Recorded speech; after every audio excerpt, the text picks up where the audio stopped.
outs to Iris. No, she definitely held that shit down. Alright, well, let's fucking start the interview up. Look at the camera and introduce yourself. Let the people know who you are. What up, everybody? I'm Juventuz. I'm an artist, producer, creative, New Jersey. You feel me? Amboy, New Jersey. And right now we are with HYDO. You feel me? Yup. Tell them where we at a little bit. This is where you be recording, doing your music. You said you be recording spots in Jersey. This is one of them? Yeah, this is, right now we in a spot. Don't make it hot. You know, this is the humble abode. You feel me? We here in a secret location. This is a place where since youth we've nurtured creativity, brotherhood, and individuality through a collective.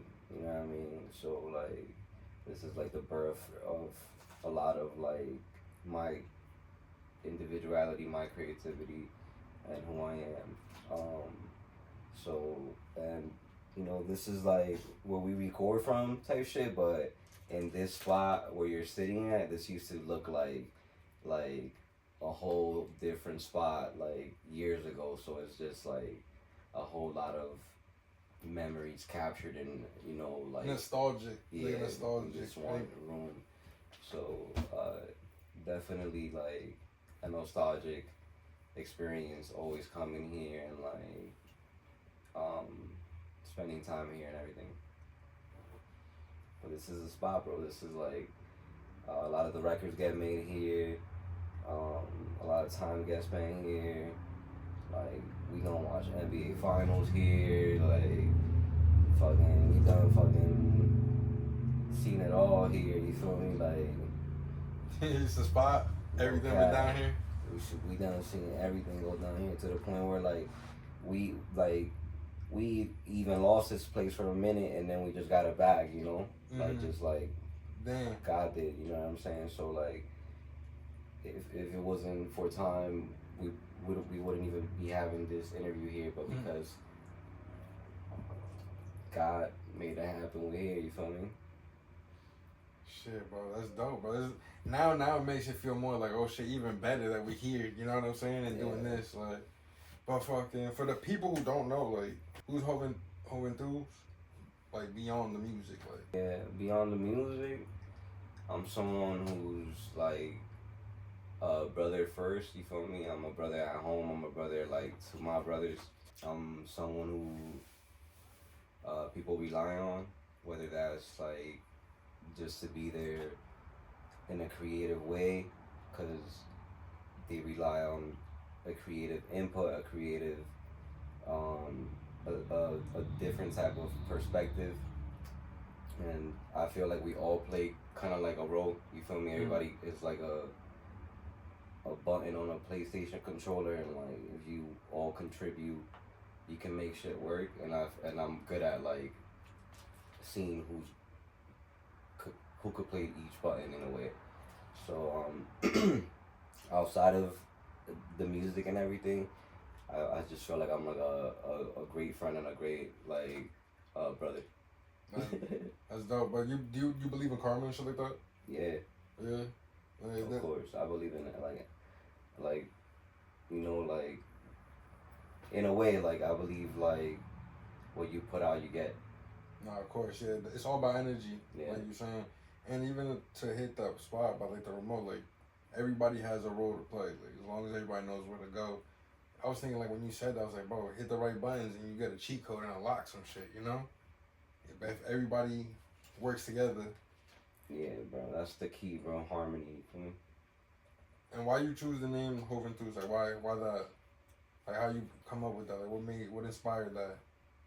Like, defining youth, just like Juventuz translates to youth. The brand is Viva la Juventud, so long live the youth. And it just came from, like, wanting to be the helping hand I wish I always had type of thing. So, like, the long vision of the identity of the brand is kind of like a big brother. You know what I mean? Kind of like be who you always wish you had. You know what I mean? Like, be that person for the next person. Juventuz is just a like a stem from that tree. I like that, bro. I like that. Like, so you, in a way, you kind of want to represent, kind of like you said, being the older brother and kind of putting people on, helping people. Like you said, people reach out to you, be creative, like when they need help. You even mentioned that that type of person you are beyond the music is that type of person that like wants to help out, wants to make sure people are straight, right? Yeah, of course, bro. That's, it's all for the better of the art ultimately. I feel like when you learn over time to put the ego aside and move for the greater purpose, everything in return is tenfold. You know what I mean? Like it's not. You can't be thinking you're bigger than the program. You feel me? Like ultimately, you're not. A lot of us, including myself, have to learn to zoom out. I had to learn to zoom out and understand that I'm not bigger than the program. It's bigger than me. It's bigger than everyone. You know what I mean? So like everyone plays like we said earlier, a role into whatever it is the project at hand is, you know what I mean? And understanding that and being able to deliver and contribute by doing your part is like what's key. You know what I mean? And like ultimately when everyone does that, like, one band, one sound type shit, everything works in harmony. And that's true. A lot of people gotta like a lot of people sometimes want to be like the number one, but they don't realize like you might not be number one right now, but don't mean you can't be number one later. But just because you're not number one right now can't mean you can't play your position as number two. Making sure people are straight, I'll be telling people like sometimes you do an event, right? I'll be telling people like, bro, like if my man is the one hosting that event, trust that I'm holding the camera and I'm taking pictures and I'm making sure people know who this man is and I'm making sure like he's getting the follows. I'm going in the phones and people's phones, putting his Instagram, making sure like I'm playing my part as as like you're not in the holding room, it just down. in the room, yeah, Yeah, exactly. But speaking about projects, like you got a project right now that I'm rocking with the 5-year plan. Why that title? Why 5-year plan? Like, what does that represent to you? 5-year plan is like it came about of like everyone, like from family members to like people in your inner circle, to just like a everyday reminder of, yo, what are you doing? You know what I mean? Like, what's the plan? All right, you doing this right now, but like, what is that? What's the intention? What's the purpose? You know what I mean? Um, okay, you did that this year. You did that this month or whatever. But like, what are you building on?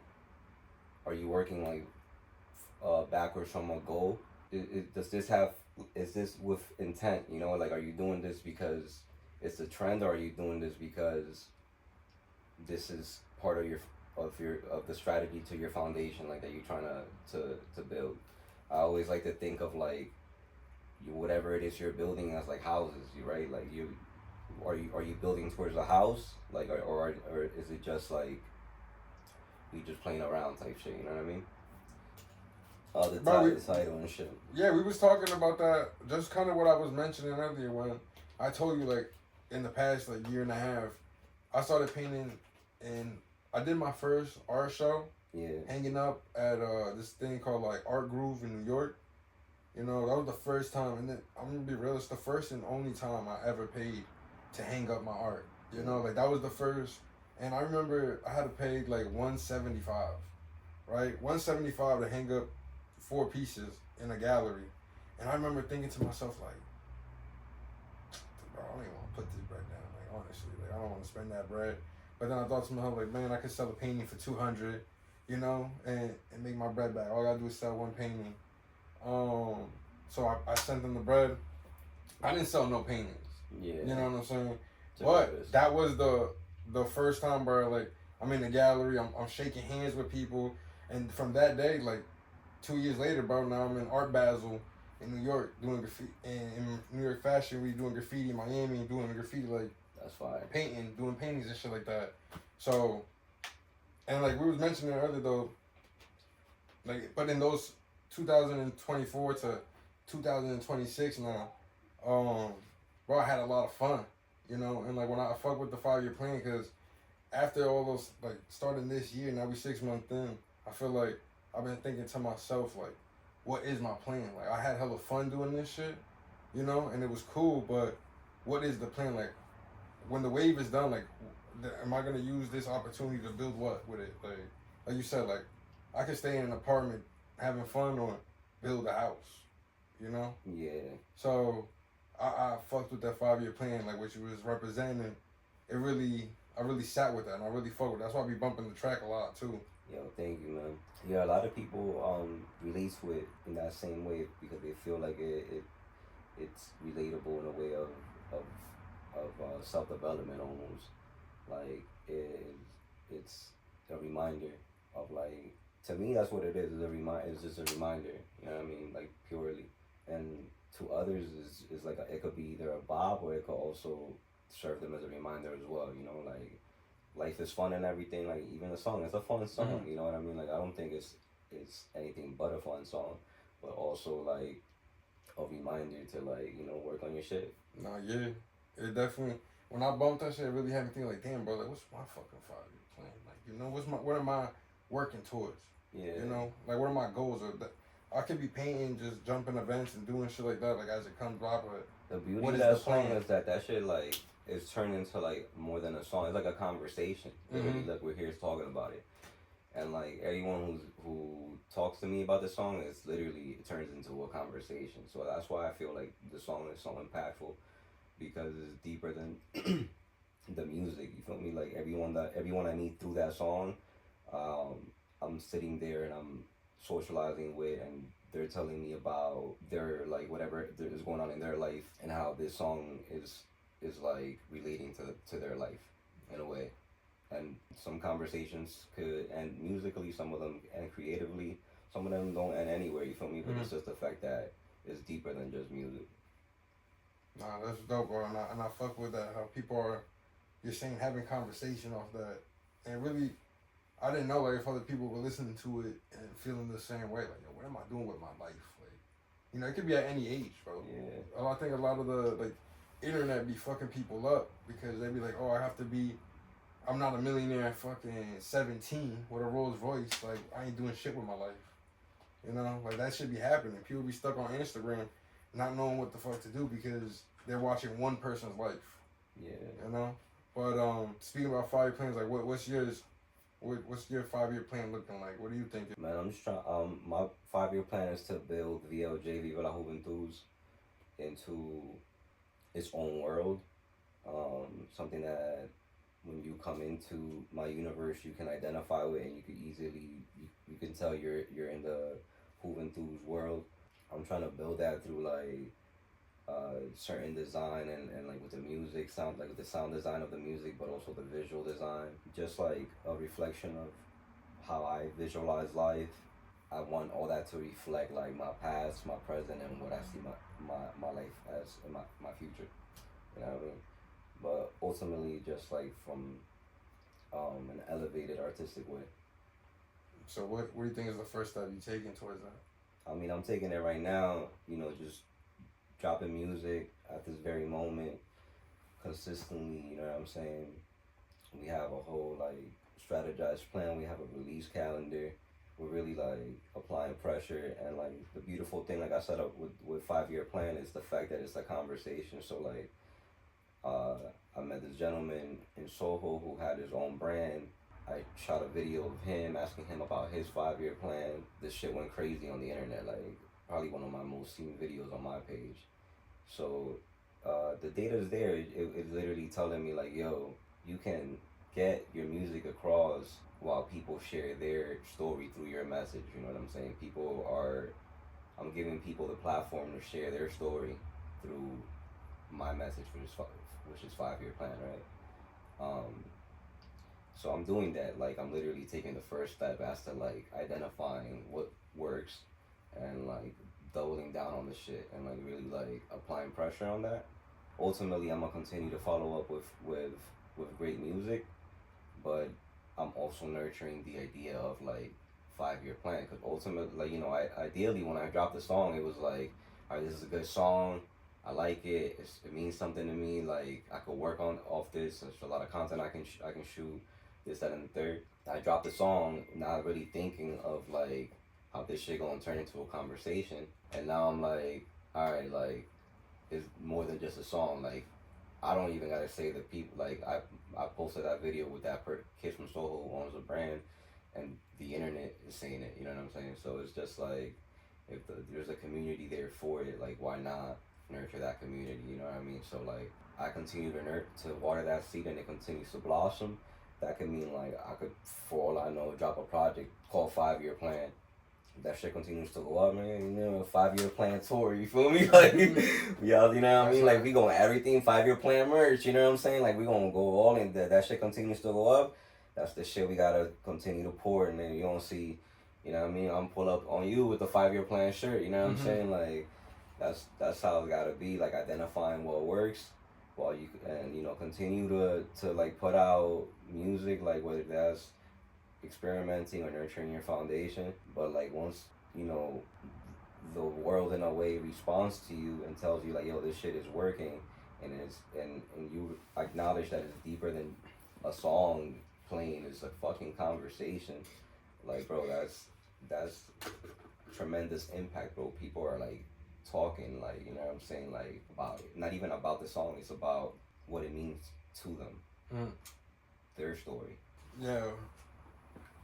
Freaking, I was thinking about when you were saying about the interview that you had with the one dude in Soho. We had a conversation like earlier talking about how you were like, oh, you were like asking people for interviews, and like a lot of people were like dubbing it, you know. So what do you, like, you're dropping music, you're putting in the work, you know. How do you stay? I guess like I want to ask, like, how do you stay consistent and still keep having the motivation to keep doing it when people aren't fucking with it and people aren't like giving you, like, acknowledging it, and the numbers aren't there, and like, you know what I'm saying, like you're not getting the feedback you want? How do you still be like, you know, I'm gonna keep, even though they're not fucking with it, I'm gonna keep going? Yeah, you gotta love this shit, bro. You gotta want this shit for yourself. Like, it can't be about anybody else but for you. You know what I'm saying? Ultimately, because the moment you like put your your value of whatever this means to you on somebody else's shoulders and they fumble, then like you, that's it, you crumble. You feel me? Like, if you take accountability for your own dreams and your own actions and like how you go about it, one, that would mean that it means something to you, and then two, like you can actually do something with it. You know what I mean? This shit is something that takes a lot and doesn't give back much, so you gotta be smart. We also mentioned in the talk we was having about like music and how you like to experiment with different sounds. You know, you have 5-year plan, but then you showed me another track that was like, I even looked back to you and I was like, this is you, like, because the whole sound, it was like a different vibe. We're playing with different sounds and like you're trying to do this and do that. Like, we also mentioned like how you are trying to stay true to one original sound though, you know, that like represents you. Like, how do you go about that to stay like with all the sounds you're like doing? How do you know you're like, all right, but this is me, you know, this is the one that I'm doing, this is what I'm gonna stick with, like that's gonna represent me? Right now, like I'm just creating. You know what I mean? I think I'm a creator first, no matter what. You know what I mean? Like, that's what makes me who I am. Like, you can put any type of beat, you can put me in the studio with whoever, and I think we gonna come out with some shit. That's just like how I'm built, how I'm wired. If you look at Drake, if you look at Kanye, if you look at like even somebody like Taylor Swift, who can go from like pop to indie to country and still manage to get their message across and like, you know, sell worldwide coliseums and shit. All you gotta do is build your foundation, and that core audience will stick with you no matter what. You know, as long as you build that on trust, people are gonna identify with you through your art, through your craft, through your pain, through your shit, through whatever it is you put. Look at Taylor Swift, for example. She puts out a record and then goes through what she goes through with her label, puts the record out again, the same record like that she just put out, like on like the label sold on vinyls and whatever, she went platinum. But because the contract and all that shit was fucked up and all the Swifties were involved and shit, and she got the message across and her core audience was like, "Yo, we sticking with you no matter what." When she put that same record out, just with her stamp on it, just because she did it independently, sold like like double or triple the amount of records, just because the core audience was there. It don't matter if she went from indie to country to rock. It's the fact that her same message, like her same identity, consistently persevered through every genre of music she put out throughout whatever era she was in. You feel me? So like I can put out all this experimental music, but as long as I keep it like within the identity of who I am, like I can persevere. That's how I see it. You know what I'm saying? Like I can, as long as there's like a consistent story being told, a consistent character being shown, a consistent message being displayed. Like, you know what I mean? My shit, I feel like is like, I like to make music for people that like to get fly, for the woman. If you out here like playing sports and shit, like if you in the gym, getting active, staying healthy, like that's the type of shit I'm into. One, and that's the type of people I make music for. You know what I'm saying? You into cars and shit. You know what I'm saying? You like to get fly. You want better for yourself. You aspire to live a better life. You know what I mean? Like, cause that's what I'm into. Like I'm aspiring to live a better life. You know, that's what I want for me and for everybody around me. That's the type of shit I pour into my cup. That's what, when I put it into the music and anybody listening, that's what they're listening to.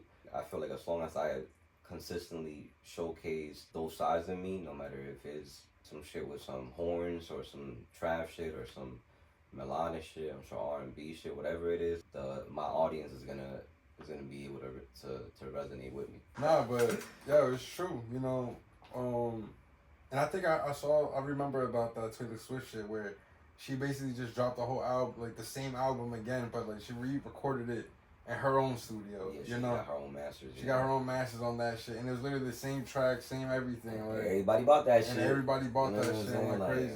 But like you said, it's like she's able to jump around and do what she got to do because she built that base, that foundation of her core following. That's like, yo, I rock with you, no matter what you like, no matter where. Shit always stay the same. Like, oh yeah, we gonna make like music for the common girl who like they didn't get the hot boy in high school but got the nerdy boy, or like whatever, like got a crush on a football player but then watched the other girl who's a cheerleader date him and she cut him.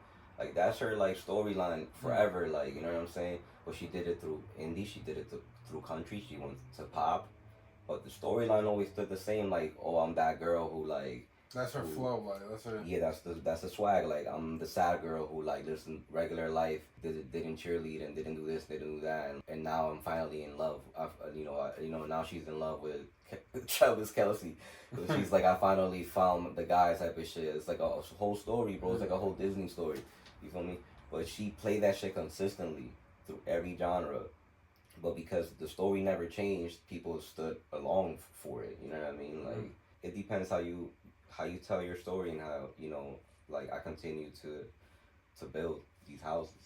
Not fact. You know what I mean? You know, and like in the road of building, you know, you probably done a lot of things. How long you say you've been putting in work and like music, chasing your dreams and shit like that? I would say definitely like consistently for like a decade. So, what's one lesson you feel like nobody tells you when you know you're doing this, like chasing your dreams? No one's gonna do it. No one's gonna do anything for you. You know what I'm saying? This shit isn't as easy as this shit isn't as easy as it looks like on TV. Although I never did this shit because of TV or this, that, and the third. Like, I literally started music because it was a way for me to express myself. And like, I started this shit dumb early, bro.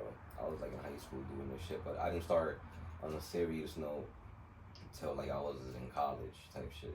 I would say that, bro. Like, this shit isn't as easy as it seems, and you can never think you're bigger than the program. You know what I mean? It takes a village.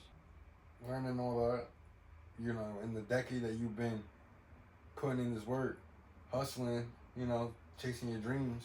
Not even how many times. Let's just say, like, when was a moment where you're like, damn, bro, like, ever thought you're like, yo, bro, I ain't trying to do this no more. Like, it's not even worth it. You know, I'm about to just quit.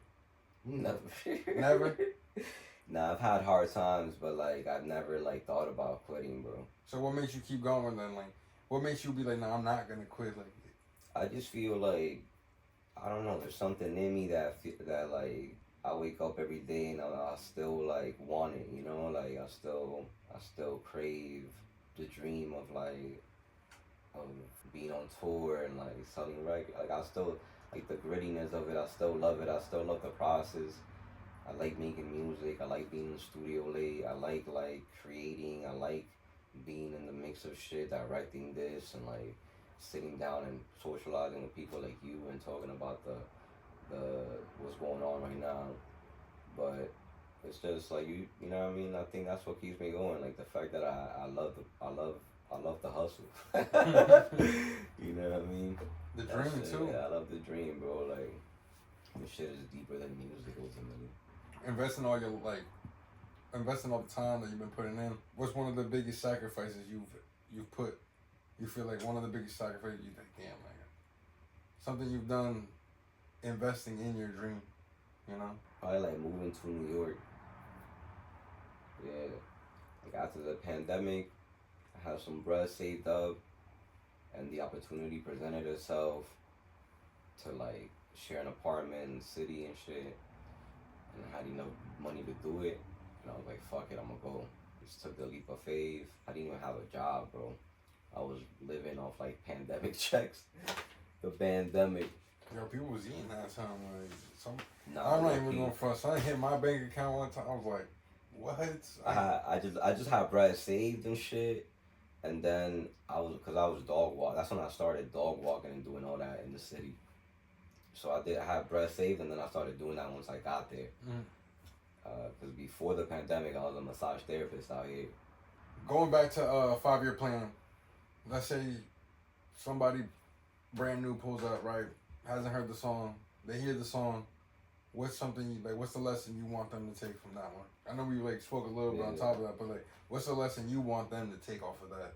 From 5-year plan, like just to get your shit in order, and also like you know what I mean, take your life seriously, but don't take it too serious. You know what I mean, like make sure your shit's aligned, do what you gotta do, but also don't kill yourself now. You know what I'm saying, like type shit. Like take it easy. You know what I mean, like a day at a time. You know what I mean, like. Take it one day at a time. Start planning, but take it one day at a time. Like you even said, like you gotta take your first steps. I asked you earlier, like what's the first steps in your 5-year plan? You know. Yeah, bro. Trying to get the brand to where I need to, where I visualize it being. Definitely have like a certain vision for what I visualize as far as Viva la Juventuz. You know, so it's a long way there. Right now, I feel like we're just taking the steps. Song is out now, and we're gonna continue to have these conversations with people. It's all for the greater good of conversation, literally. And I feel like that alone itself is gonna like push the song to where I want it to be pushed. How I would want it to be pushed. That's organic. I know that like through organic, through quality, through organic content of high quality, it's inevitable for like the shit not to go crazy. You know what I'm saying? Like over time, like there's a consistency to the story being told. You know what I'm saying? Just like how I said the Taylor Swift shit earlier. So people are telling their story through the message, and it's just there's a algorithm being built. You feel me? So like sooner than later, 1 or 2 or 3 or 4 of them shit's gonna go crazy. You know what I'm saying? And what's happening when that goes crazy? The song's playing in the background. It relates back. It funnels back to the song. You feel me? I ain't even worried about the song. I'm worrying about creating conversation. Thinking about everything you've done and what you're doing right now, especially with the 5-year plan, like how you're sitting here, like you said, oh, imagine what I'm gonna have in 5 years, and then laying the groundwork for that. Let's say a 10-year-old version of you has been watching right now, like watching everything you've been doing up to this point. What do you think he would say? He like, nigga, you suck now, play. Nah, he be proud, bro. 10-year-old me, yeah, I would have never thought I'd be here. I thought I was gonna be like a professional baseball player, bro. Like I thought I was gonna be like a professional athlete. I didn't think I was gonna be a rapper, or I didn't think I was gonna be into music. 10-year-old me would probably be surprised, like, oh shit, but like also like proud, in a dope way. What's some advice that you would give somebody that's on the road of hustling their dreams, like hustling towards their dreams? I would tell them never give up on your dreams because your dreams will never give up on you. That's fire. That's trademarked already by me. Don't take it. Oh man, I was about to take it to court. I was about to use that one. I was about to use that one. But yo, the brand that I'm starting, and the platform that I'm trying to create too, is kind of like how you're going about it. Having the 5-year plan, like envisioning the foundation of what I'm trying to build, a community, something that people can resonate with the message, and it can be something bigger than me. So that's why I kind of went with the hustle your dreams off, because it goes for anybody. You could be a chef, you could be a teacher, you could be like an immigrant coming to this country, just wanting a job and wanting to have a regular life. That's their dream, yeah. Anything, as long as you're working towards achieving your dream, and not just sitting there. So I feel like hustle your dreams off is something that can resonate with people. So when you hear, or when I brought you the idea, like, and I'm telling you, like, yo, I'm doing the Hustle Your Dreams interview, and doing the Hustle Your Dreams Off brand, what do you, like, what is that, when you hear that, like, Hustle Your Dreams Off, and I told you about, like, what does that mean to you? Like, what do you think about that? I think to me that means like motivation. It means like motivation to the youth, to everyone around you. It's like an empowerment. Community. Just like it means a lot because you're through conversation, you're bringing people together. You know what I'm saying? People are sharing their story.